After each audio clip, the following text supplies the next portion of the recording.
Hi everyone, Jessica here from Stitching Colours. Welcome back. Today is the 4th of June 2023 and I'm having another go at another stitch with me. I think I've got everything set up right, but because I can't be entirely sure, I will probably come back and add talking in later on because I don't know how many of these I've recorded now and then have not uploaded for one reason or another, mainly because of them being not in quite the right focus or zoom or not being in camera properly.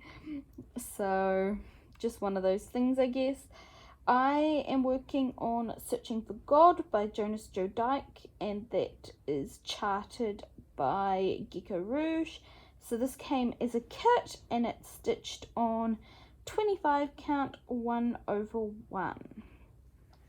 So I have all my threads on thread drops that I printed. These are using my older 3D printer and I wasn't 100% happy with the quality and consistency of them. So as you can see, here is one where it's a bit rough on the top and I wasn't happy enough with that. So I bought a new 3D printer and I'm much happier with those quality and consistency, and those are the ones that are on my Etsy shop. But these ones are still perfectly usable, they're just not sellable quality. So this piece has, okay, there's a few extras at the end for one reason or another, but this piece has 60 colours, and like all Gecko Rouge kits, because you can only buy them in a kit, they don't actually provide the DMC values. All they provide are a numeric code from 1 to 60, and that number is unique to each piece. So each kit you have from them will go from 1 to 60.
So here I am back doing the over talking, etc.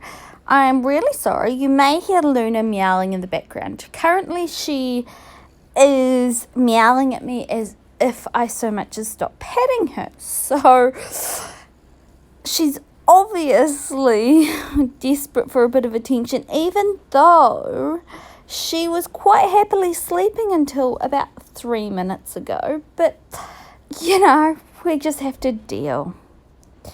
So the way I've been stitching this one is slightly different to how I've been stitching a few other of my pieces, in that I've kind of almost been stitching down in columns just because of the way the direction of the pattern goes, because of it being trees.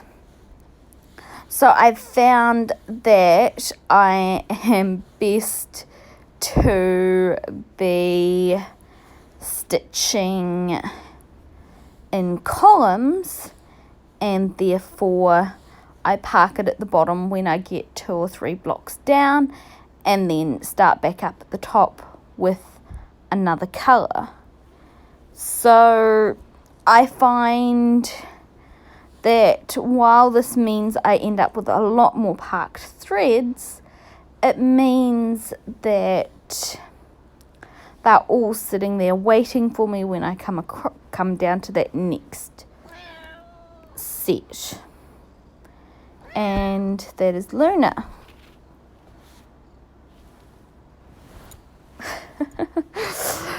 So it's just one of those things. You will have noticed that there's been quite a time difference between me stitching and doing my last stitch with me and filming it and uploading it versus now, and some of that came down to my clamp that I was using wasn't holding on very well and wasn't sitting very well long term, so it would come dislodged after a few minutes, and that was not helpful. And it's a little bit more difficult setting up the angles and everything to get the tripod, or I should say the clamp, in exactly the right spot with the phone to be able to record these, because I stitch in hand. But it is something that seems to have improved with this setup. So yesterday Mum and Dad came and they dropped off the other swivel chair.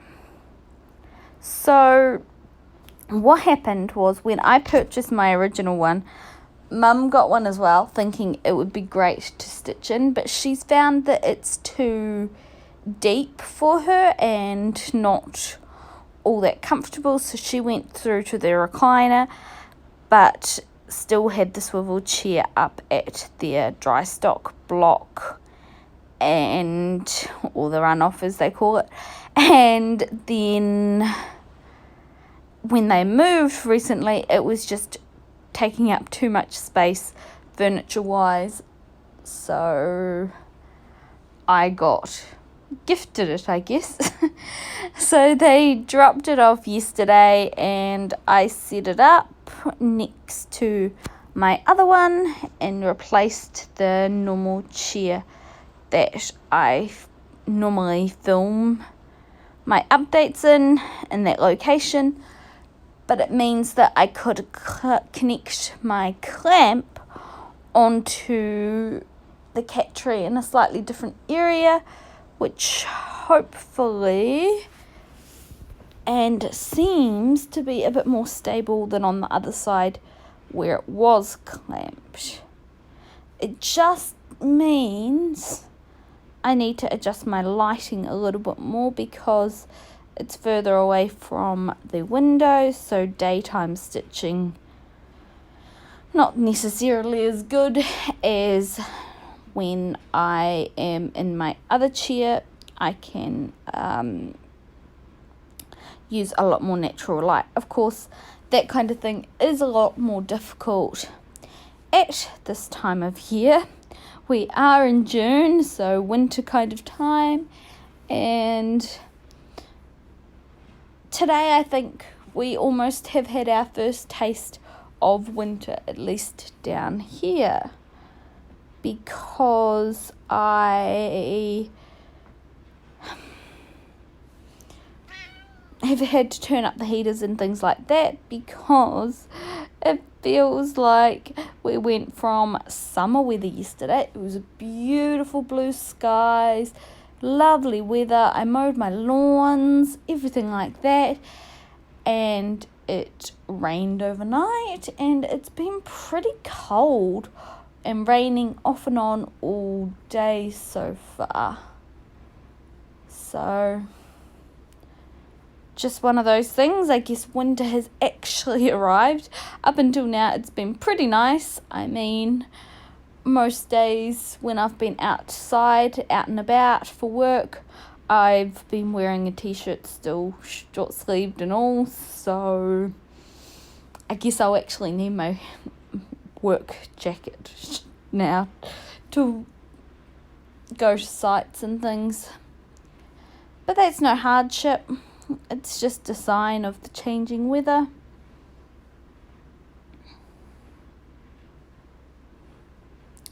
I feel like it's been ages since I worked on this piece. I guess that was just because of how May was, because of my focus on a few pieces. It got really hard near the end. I really just wanted to work on something different, work on some different pieces. I had gotten very used to switching pieces just about every day or every 2 days. So sticking to those 3 pieces got to be quite a struggle near the end of the month. But I guess that is a learning curve, and I don't think I will ever challenge myself to do that again. And you'll see here, I am just doing a bit of adjustments even in my columns, because I don't want horizontal lines any more than I want vertical column lines. So I tend to feather in and around where I'm stitching, especially when I've got different bits of bulk stitching. And Luna has left me now, but I feel like I'm half covered in fur. She's molting something shocking right now. Of course, it probably doesn't help I've got black clothes on. She's got white fur, so it really shows up. But I guess that's something. It's always going to be the case, whether you're wearing all dark clothes or all light clothes, one way or the other, it's always going to show up. Yeah. Anyway, I was really happy with my progress that I got on those few pieces that I targeted over May. I got to finish the border, which was my aim on the Mythical Alphabet stitch along that I'm doing, which is a pain-free crafts from 2020. And I also got nearly the second page finished on the Afghan, the Halloween Village Afghan by Stony Creek, which was really cool. I've mostly done the bird that's on the second page, and I finished that pumpkin, so all I've got left on that page is to finish off the half of the bird that's there and do the vine swirls. So that will definitely get a page finish next time I work on it, which will be very exciting. I think for that piece, I'm probably going to try and get a page done on every month, and maybe do a couple of pages in October, just because Halloween. And that will mean I'll be somewhere in the second row by the end of the year, and it won't feel quite so much like I'm not going to get any progress on it. Of course, once I finish my mythical alphabet cell, it will probably get a bit more focus next year, but that's just a time thing. So the other one that I got quite a bit of progress on in May was the Planets Align number 6, which is my goal to have finished by the end of the year. And I did about just under 6,000 stitches on it through the month, which I was really happy with. It meant that I'm pretty close to being back on track for finishing it by the end of the year. I think I've got to do 4,500 stitches per month for the rest of the year, and I think I'm just gonna give it one day a week, and that should be enough, especially if I give it a weekend day, because then I should get a bit more stitching done in a time. But the other thing is, at least this next page that I've got is a lot more bulk stitching, and even the bottom row pages has a lot more bulk stitching in it, because it's not so much in the planet or moon. I'm not quite sure what it is, but it's really cool. And I am really excited just seeing that progress.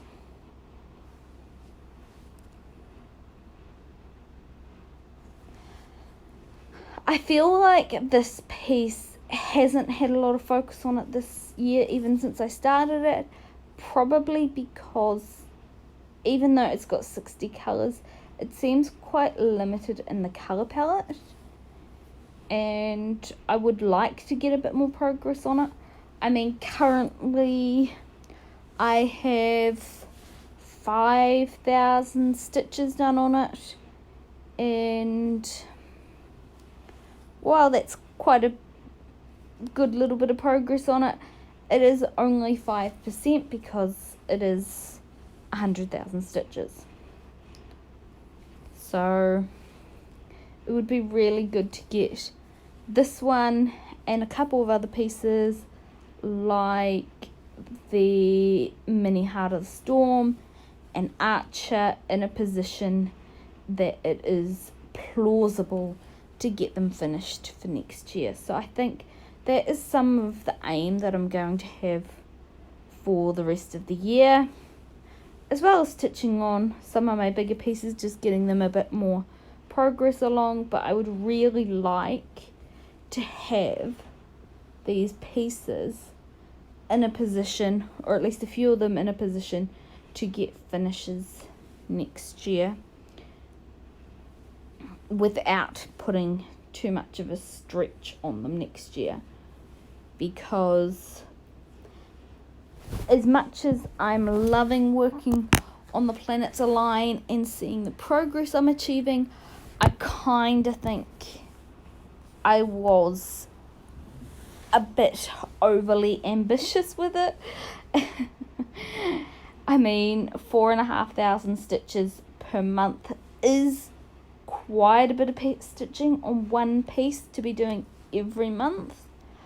I mean, it's something that could be achieved as a one-off or as in a few months and things like that, but meaning that I have to do 4,500 per month, well, that means it kind of feels like it's cut into the progress on some of my other pieces.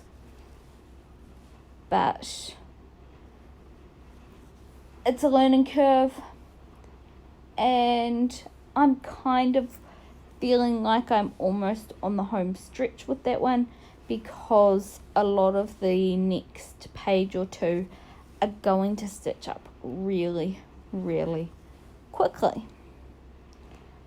But it's still going to be that 4,500 stitches. I guess if I do a bit more than that, those 4,000 stitches, it might mean as I get closer to the end of the year, I can focus a little bit more on a few other pieces, but I'll have to see how that goes. Anyway, enough about stitching and all that for now. I have had a very interesting few weeks. Work has been definitely interesting, and just thought I would share a few little fun stories. Maybe not so fun, but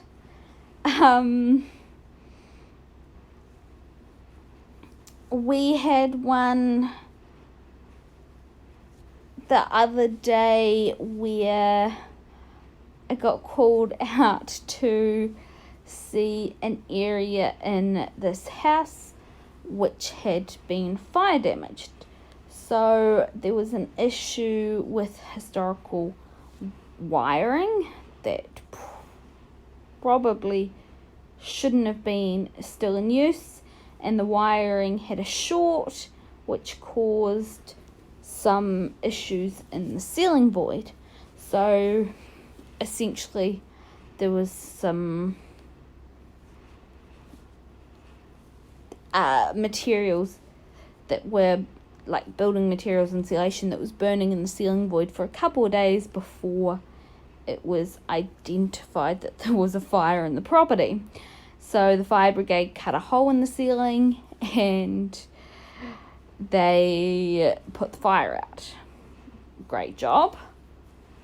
Problem was then insurance got involved and immediately went, okay, well, the ceiling has a textured coating, so we need to get that tested to determine whether it contains asbestos. Of course, the homeowner was saying, oh no, it doesn't contain asbestos, because he'd had a builder in who had actually removed a structural beam with a few days before the fire because of renovation work that they wanted to do.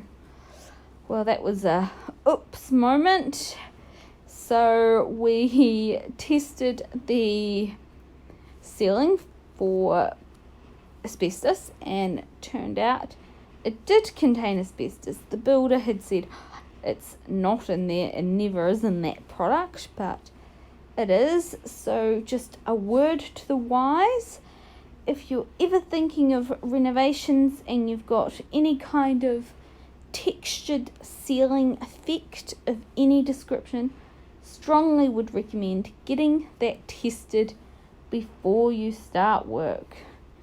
It'll make your life a lot easier, and it's a lot cheaper to get something like that removed than it is to get the area cleaned up after a situation like that has occurred and been spread around unintentionally. Just one of those things. Luckily in this situation we did do some testing and the contamination was not, but it was identified by the lab that purely through luck that this particular ceiling did not have as high of a concentration of asbestos as what other ones of its type can typically have. The difficulty with those kind of textured ceilings is that initially when the product is made up, it does not have any asbestos in it, and then as the product starts to dry out and become more difficult to apply and have that textured effect, they add the asbestos as an additive to allow that product to continue to be used and spread across the ceiling. Of course, that doesn't happen now, but that is how it was done originally. So it means that it can be a little bit more difficult to test, because if you don't sample it in the correct way, it can be a bit hit or miss over whether it actually is detected or not, because some area that you might find,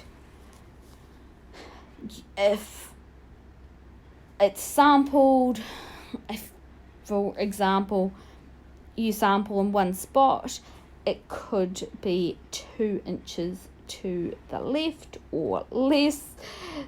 So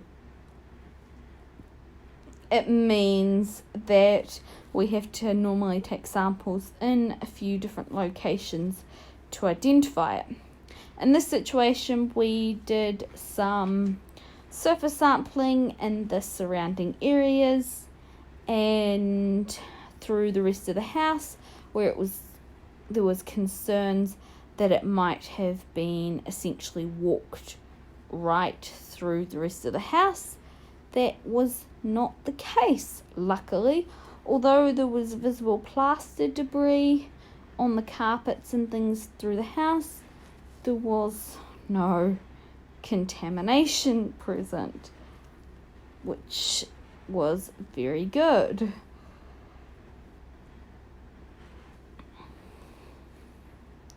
So I'm just darning that one in to start a new length of thread up at the top, well, at the bottom, to finish off that little section, so then I can move back up to the top.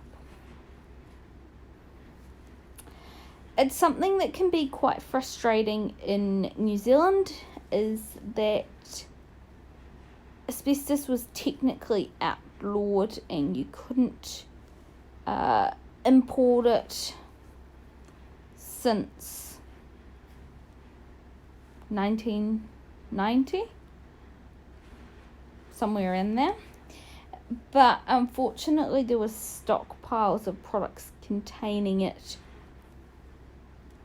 in New Zealand on shelves and things like that people were not aware of at the time.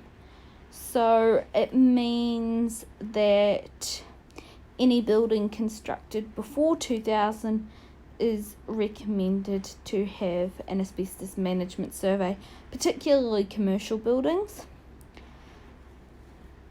But unfortunately that is not always going to identify any asbestos that could be present in the building, because we had a situation a few years back where some painters came in and water blasted some cladding.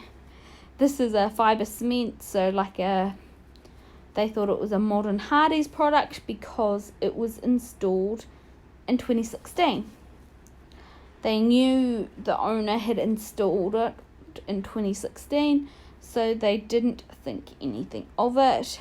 Unfortunately, it did have asbestos in it, and because they water blasted it, it spread paint flakes with fibre cement attached through the property, well, through the garden I should say, and the neighbour's garden, which was a big and rather costly expense.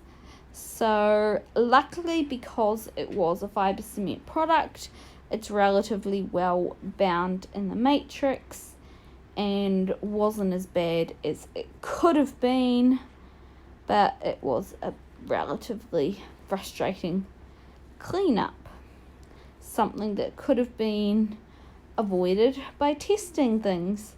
So for anyone out there, if in doubt, get things tested, because it's a lot cheaper to get it tested and get it removed or done properly than it is to deal with the cleanup after things go wrong.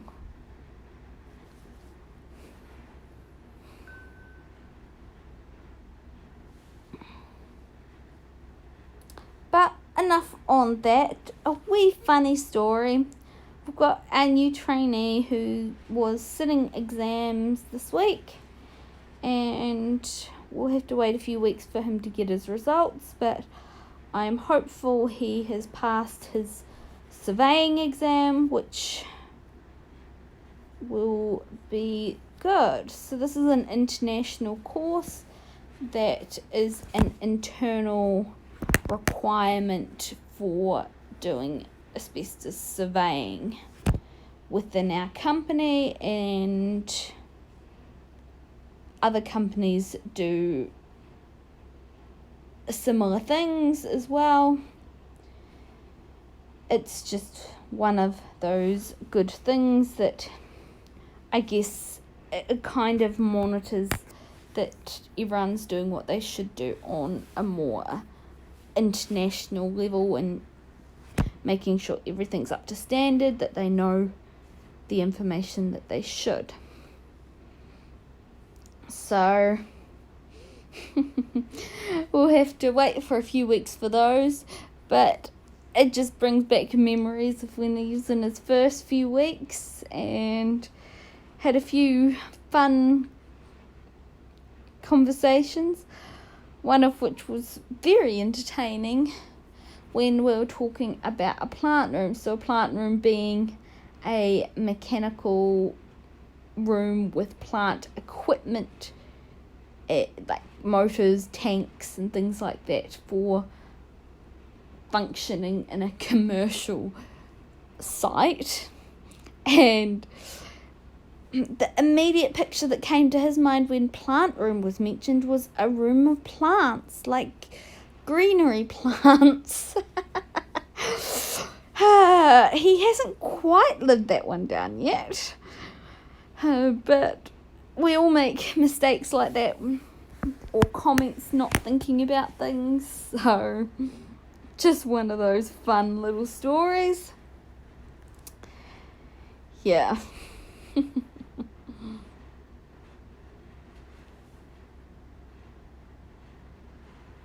I guess that kind of gets brought to mind every time I work on this piece, just because of the amount of greenery and things like that is in this piece.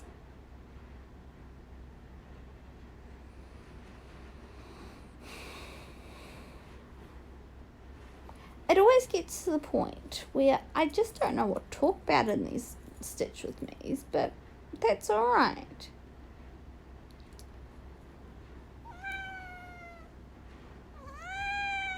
Luna's back, wanting more attention, I think. Maybe not. Hard to tell. She sometimes likes meowing for the sake of meowing. She's adorable, but sometimes... Actually, I think I know what she wants. She wants treats. That is the handy thing. She knows what she wants, and I guess she'll probably get it. Okay, so Luna has got her treat, and she's just staring at me. I'm not entirely sure she does want treats, but she did say she wanted them, and now I've got it in response to that. Oh well, sure we can do it soon. Hey look, she's here in there. It really tells me next time I need to adjust the camera slightly up further, or I need to be sitting a little bit in a different position. One of the two. Those little strands of baby hair, they just stick up. Must be only a couple of millimeters that it needs to be adjusted angle-wise. But hey, it's all good. We've you've made it this far, so you're probably going to even get this one uploaded. And it looks like I am starting, it's a brown, this one, for a tree trunk.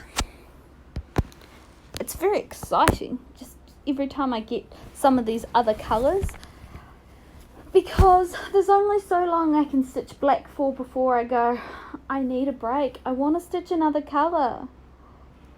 I mean, I'm sure I'm going to miss the black once I get more into the middle of the piece, because in the middle it's all these very bright and pretty greens and yellows. So I might miss some of this black, more bulk style stitching. But I guess I'll just have to deal. At times it's very tempting to go diagonally. I mean, it might even be something I look at once I finish this page. But I think this page actually is the start of some of those lighter colours. So when I look at the picture, there's like kind of almost a middle circle, and part of that circle of brighter colours is at the corner kind of side of this page. So yay. Fun question for everyone who's here listening or watching, one of the two, maybe a bit of both. But what do people normally do when they're stitching? I mean, I hear a few people do watch TV, listen to podcasts, audiobooks, music. It's just interesting. I wonder if there is generally a preference overall that people seem to have or not. I guess it's not something I've really ever thought about. Still an interesting idea all the same.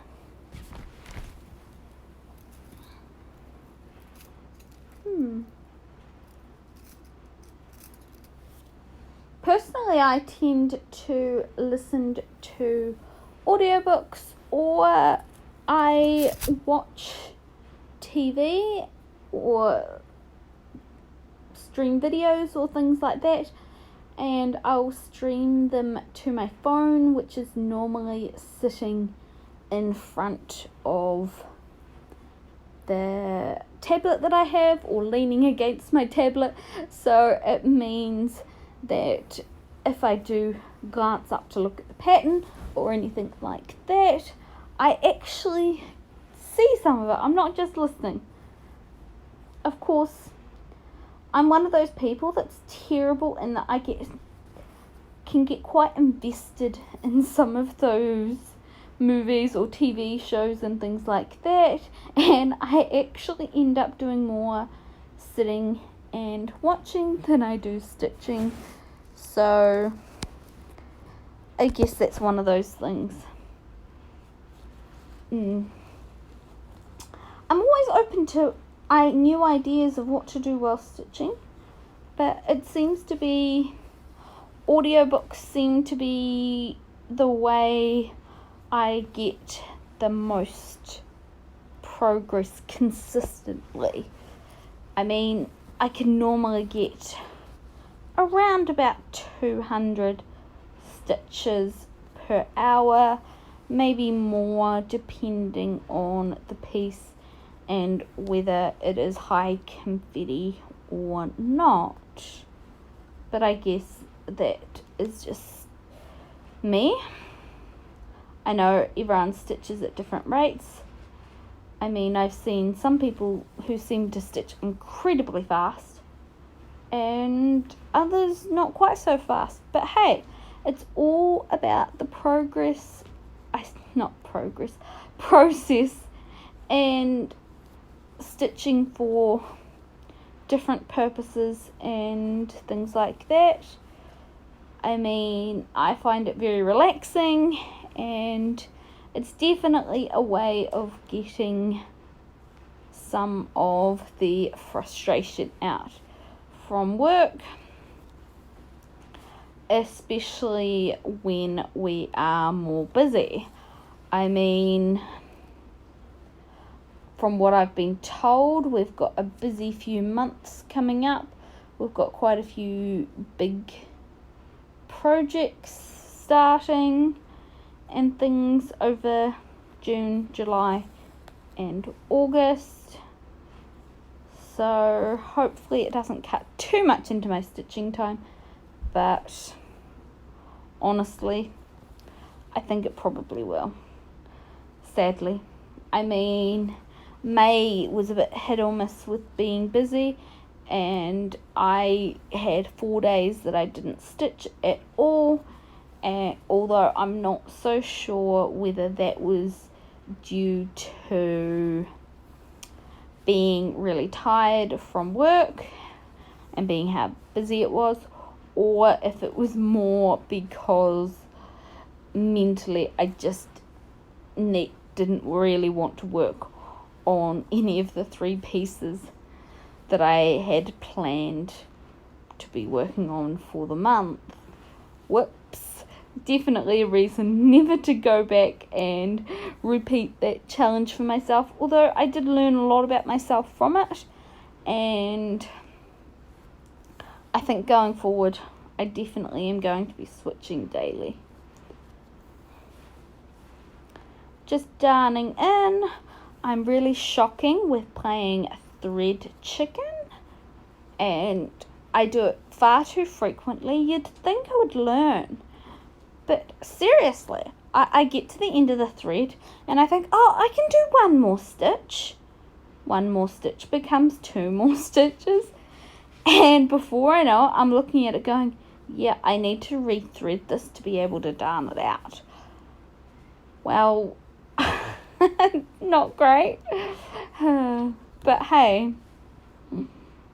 I don't ever run out of thread, even though I am paranoid about running out of thread, especially on some of these kits. Just one of those things, I guess.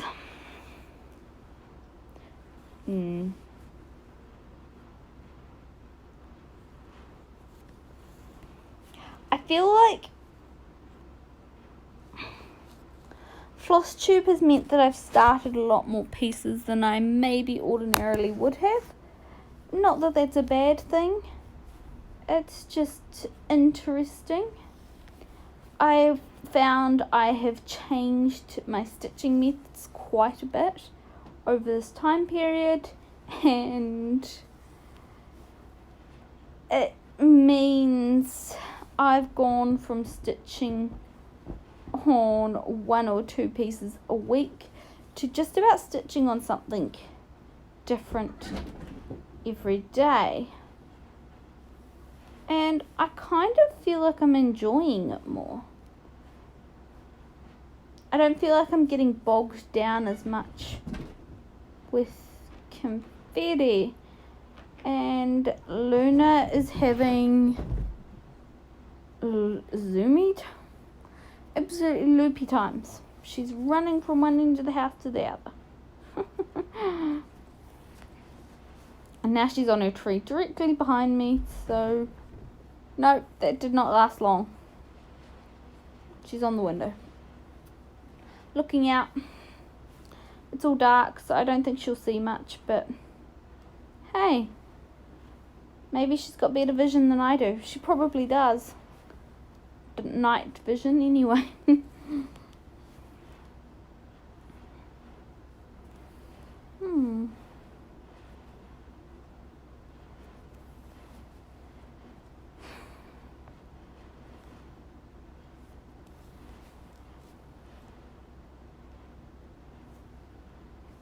So, something you probably will notice when seeing the stitching with this piece, and possibly some of the others, is that on camera when I'm stitching, you can see a lot of white speckles in the fabric, which for many would say means there's not enough coverage.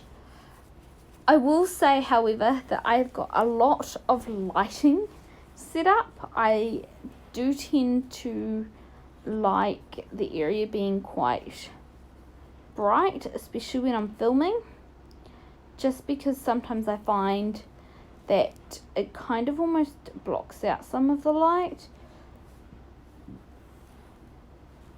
So it is just because I've got two lights sitting pretty much directly above, coming from opposite directions, so it means I don't have too many shadows other than where my hand is, obviously.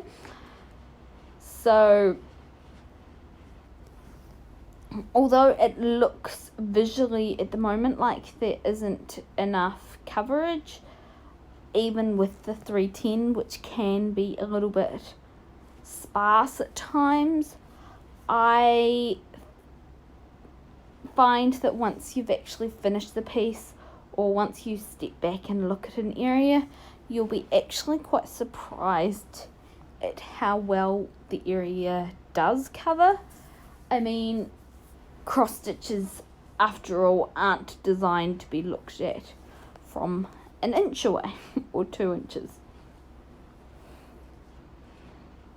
I mean, you're going to lose all perspective of the image and everything like that, so it being a little bit more sparse coverage wise doesn't tend to worry me too much, especially with stitching in hand. I really don't like struggling to get my needle through the fabric or struggling with tension and things like that, just because getting threads to sit right when using 2 strands on a 25 count is not easy. I gave it a go once for all of about 20 stitches and went, yeah, we're not going here. I'm pretty quick to make decisions about what I like and don't like when I'm stitching, so I guess that is a good thing that I knew almost instantly. I mean, there's a lot of people that I see that will stitch for thousands of stitches and then make a decision and then have to frog. So in many ways, I'm really glad that I'm quite decisive about that, even if I am indecisive leading up to making a test or a trial on a certain coverage with a certain amount of threads. Although I'm absolutely shocking for just jumping right in and just going, oh well, we'll just try it with the actual piece. I don't do any actual test blocks of stitching, and I have not. What I've done, I think, is I've kind of stabbed the needle through part of the thread, which means it's just a bit of a pain of a knot to get out. I don't tend to have this with the DMC I get here in New Zealand, so I don't know what it is, whether that it's slightly different or what, because I definitely don't have as many issues with New Zealand thread as what I seem to have, or even Australian thread is what I seem to have with this Gecko Rouge one. Even the thread from the US doesn't seem to be too bad from the kit that I've got from Heaven and Earth Designs, which is Mini Heart of the Storm. Definitely heaps of thread came with it. But again, that was really frustrating with the lengths and cutting it to the right length and size, essentially. I guess these are still almost designed for people that put a whole skein on a bobbin or something similar and then just pull off lengths and cut them as they need them. that's never been something I could do. Even when I was using bobbins, I was still had all my threads cut to length beforehand. So I guess different people stitch in different ways.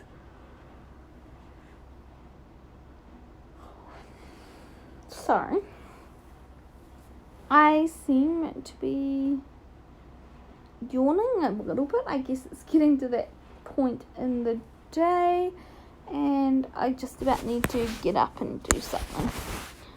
But we're not far away from finishing up here, and I'm relatively happy with my progress so far. So you'll see when I do these threads and get threads off the thread drops, I loosen the knot that's tied up at the top, and then I just use the needle and grab one little single individual strand, and then just once I've got it long enough, I use my fingers and just gently tug it through.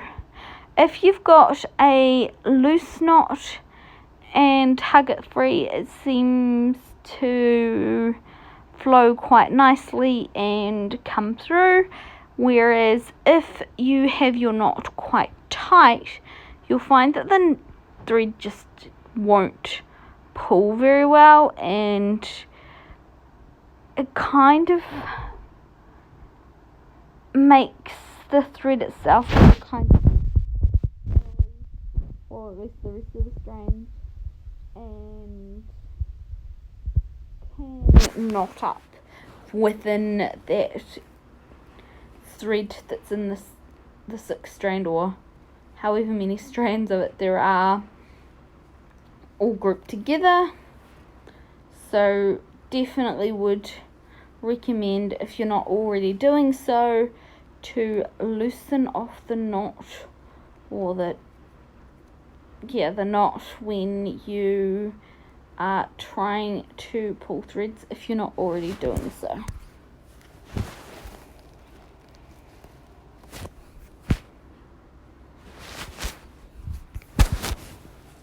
So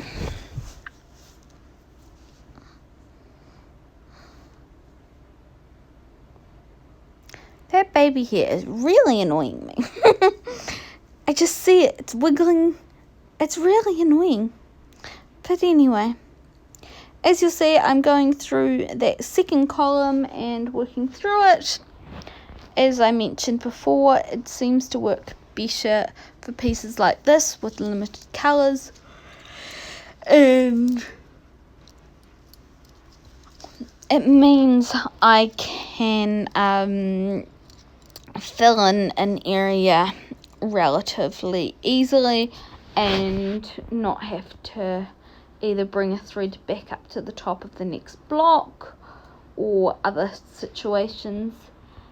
And it means that when I come back to that next set of rows of blocks, that thread is kind of already sitting there waiting for me, which is great. Even if it does mean a bit more organisation than I have been known to do in the past when I'm putting projects away, especially recently. It's not so bad if I'm planning on coming back to a piece quite soon, but especially if it's sitting around for a bit of time, it seems to, I don't know how, even in a bag, but it seems to accumulate fluff and things like that sticks to the thread, and then it kind of creates its own little knot, which can be a little frustrating. So hopefully I will remember and be a bit better when I put this one away this time, or even when I bring it out to do my next Flosstube update next weekend, which probably, based on how I've been stitching so far, is going to have close to 10 pieces. So it might be a reasonable length of video.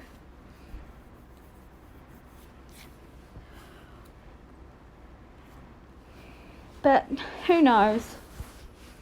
I guess.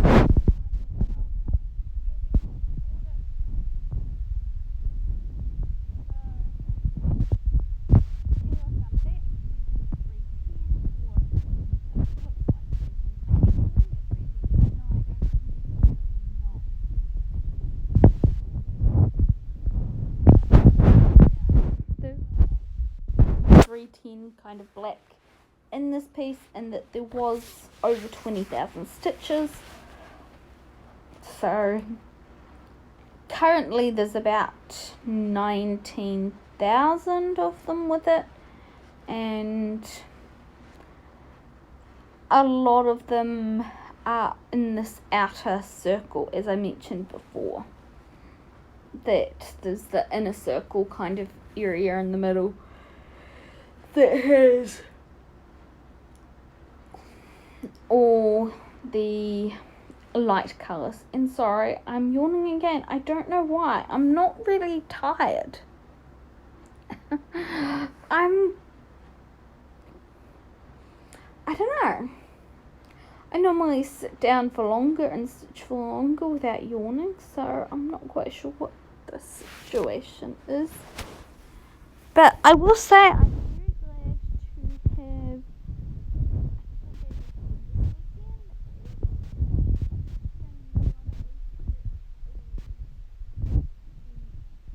have birthday weekend.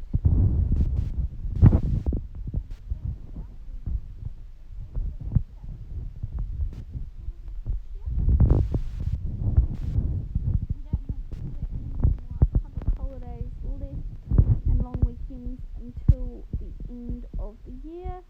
We've got Matariki, which is the Māori New Year, in July sometime. We've got Labour Weekend in October, and then it's Christmas. So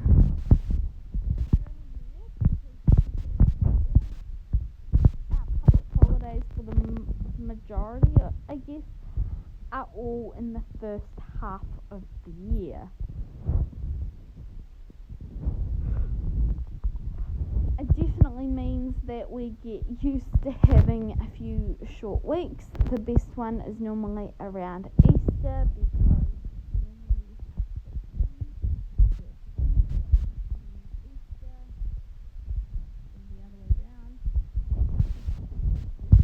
in Otago, you get Otago anniversary all around that time too. It means like there's 3 or 4 weeks sometimes where you don't have a full week of work. It's just 3 or 4 day weeks. And I find it's something you get very quickly used to, and then really struggle going back to a normal 5-day week. But I guess that's just a common thing. Everyone enjoys having that little bit of time off. And I'm still stitching that black in those boxes, and this is what I mean about there being relatively bulk stitching in areas, in that there is a lot of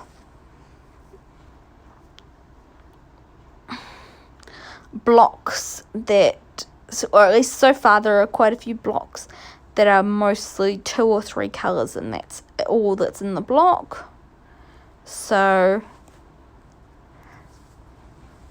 if you stitch the colours that have got the less number of stitches, you just go through and fill the whole block in without having to focus too much.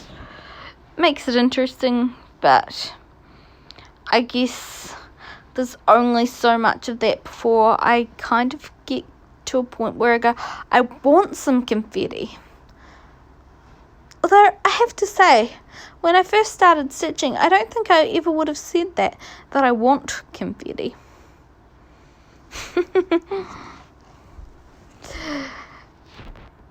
I was very grateful when I started with all the blocks of stitches and things like that, but I found over time it's kind of almost gotten boring doing those. But maybe that's just me.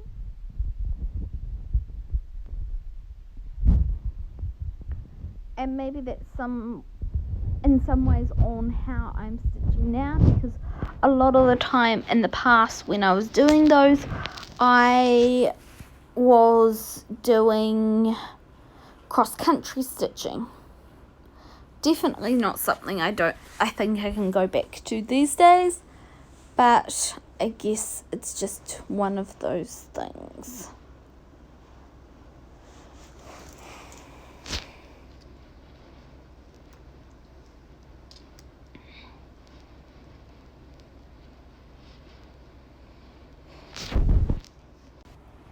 I have to say, I am trying to get myself a little bit more organised and being a little bit better in knowing what pieces I'm going to work on in advance. At the moment, recently, I've been shocking for staring at my pieces going, what do I really want to work on today? I've got so many options now that I'm not restricted to 3 pieces as I was in May. Restricted by my own challenge, but still, it felt like I could only work on those pieces. Even if I'm really happy with the progress I got, I still would like a bit more variety. So maybe that was on me for the decisions I made of what pieces I would work on, but I guess that's just one of those things. So I have gotten just under 300 stitches done in this little video, and I hope everyone is having a good weekend, and I will see you all next week for my whip update. Happy stitching, and I will see you next time. Bye!